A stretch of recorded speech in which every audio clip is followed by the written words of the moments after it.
Hi, I'm Jim Tobin with Ignite Social Media, and recently I watched The Social Dilemma on Netflix. It hasn't actually gotten huge attention because frankly it's not that well done, but it does raise legitimate concerns about what social media is doing to society, and it makes me wonder what people like me, I've been a social media marketer since 2007, and our role, and are we contributing to it? I don't think you can watch this and not wonder those things. The program discusses addiction, which is addiction to phones is a real issue. I struggle with it constantly.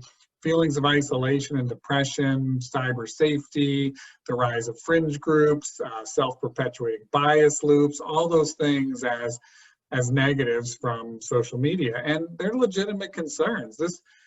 This way of communicating, switching over to social media since 2005 or so, it was a seismic change to society. And I think it's natural that we're going to need to adjust as we go. But social media has also been a force for good. And I think this social dilemma just kind of ignores all that.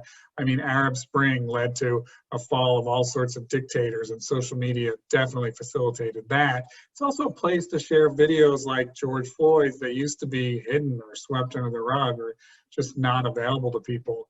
And groups of people do find each other rather for good things like hobbies and interests and careers.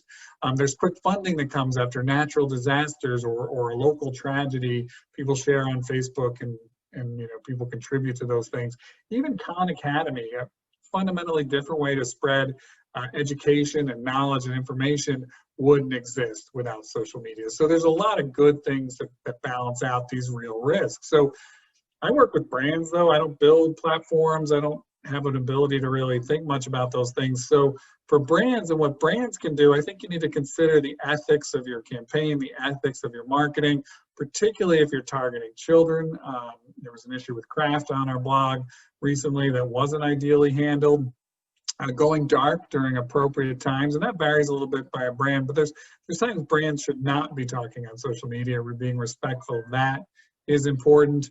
And knowing and sharing what the brand stands for is also really important.